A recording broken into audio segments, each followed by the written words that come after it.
سنت رسول صلی اللہ علیہ وسلم کی مخالف کی اطاعت۔ مکتب خلافت کا نظریہ ہم نے پیش کیا، جس میں یہ بتایا گیا ہے کہ ہر حکمران واجب الاطاعت ہوتا ہے اور وہ زمین پر خدا کا نائب اور ذلی اللہ ہوتا ہے، اور حاکم کے خلاف خروج کرنا حرام ہے۔ مکتب اہل بیت کا نظریہ اور اس نظریے کے بالکل برعکس ہے۔ مکتب اہل بیت میں بہت سی روایات موجود ہیں جن میں کہا گیا ہے کہ ظالم اور فاسق و فاجر کی اطاعت کرنا حرام اور اس کے خلاف خروج کرنا واجب ہے۔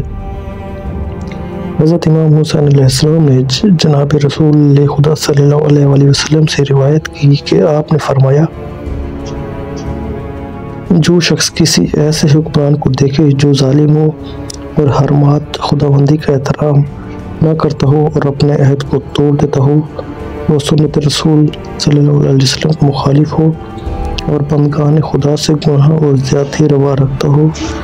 اس کے باوجود بھی اگر کوئی مسلمان اپنے قول و فعل سے اسے تبدیل نہیں کرتا تو اللہ تعالیٰ کو حق حاصل ہے کہ وہ اسے بھی اس ظالم حکمران کے ٹھکانے میں داخل کرے۔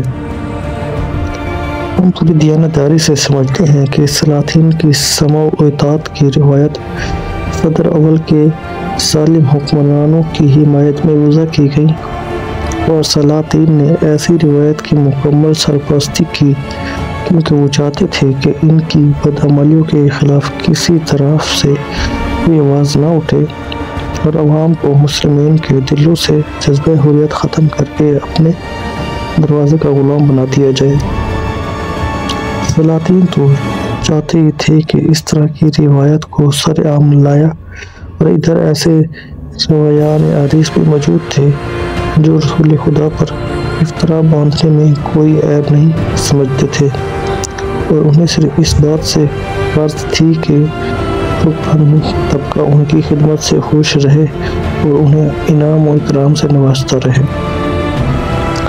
اموی دور میں انہی روایت کی خوب نشر و اشاعت کی گئی، اور جب دوسری صدی ہجری کے آخر میں کتب حدیث مدعون ہونے لگی تو یہ روایت بھی صحاح و مساند میں شامل کر لی گئی، اور اس کے ساتھ یہ فیصلہ بھی کیا گیا کہ یہ روایت از روئے سند و متن صحیح ہے۔ اس کے نتیجے میں بند مسلم کی آخری آزادی ضمیر سلب ہوئی اور اپنے سلاطین کا تابع محمل بنا دیا گیا، اور حکمران کی ہر خواہش پر عمل کرنا دین کا تقاضا قرار پایا۔ اسی طرح مسلمانوں کو سلاطین کا غلام بنانے والی روایات کی شرح لکھوائی گئی، اور مساجد و مدارس میں ان کی تدریس ہوتی رہی، اور مسلمانوں کی کئی نسلیں بدترین آمریت و ملوکیت کو خدائی حکومت کہہ کر اس کی خدمت میں مصروف رہیں۔ ایسی ہی بے سر و پا روایت کو اموی اور عباسی صلابدہ و غزنوی حکمرانوں نے خوب سراہا اور مسلمانوں کی تقدیر کے مالک بن گئے،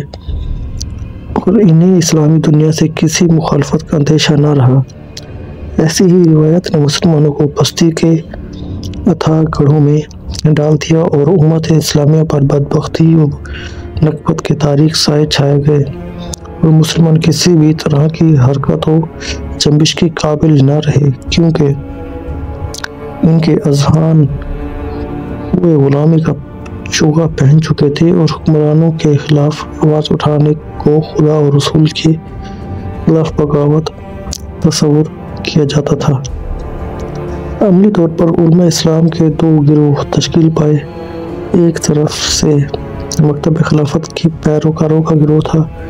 جو حکمرانوں کی اطاعت کو خدا اور رسول کی اطاعت قرار دیتا تھا، اور دوسری طرف سے مکتب اہل بیت کے پیروکاروں کا گروہ تھا جن کا پیغام یہ تھا کہ ظالم اور فاسق حکمران کی اطاعت ناجائز ہے۔ پہلا طبقہ حکمرانوں کا حمایتی تھا، اس لیے حکمران طبقے نے ہر دور میں اس گروہ کو انعام و اکرام سے نوازا اور انہی کلیدی عہدوں پر پرکشش مناصب پر فائز کیا، جبکہ دوسرا گروہ حکمرانوں کو زیادہ اہمیت دینے پر آمادہ نہیں تھا، اس لیے حکمرانوں نے ہمیشہ ان کی توہین و تذلیل کی اور ہر دور میں انہیں پابند سلاسل رکھا اور انہیں اپنے زندانوں کی زینت بنایا گیا۔ انہیں سر فرق قرار دے کر انہیں سر عام قتل کیا گیا اور صلیب پر لٹکایا گیا، انہیں جلا وطن کیا گیا اور ان کے کتب خانوں کو نذر آتش کیا گیا۔ پوری حکومتی قوت سے ان کے گمبھیر آواز کو دبانے کی کوشش کی گئی۔ امت اسلامیہ کے افرادی اور قدرتی منابع کا استحصال کرتے رہے۔ امت اسلامیہ کو اس دور میں سوچنا چاہیے کہ ان دو مکاتب فکر میں سے کون سا مکتب ان کا خیر خواہ ہے اور کون سا مکتب ان کی بجائے صرف حکمرانوں کی کاسالیسی کا اپنا دین سمجھتا ہے۔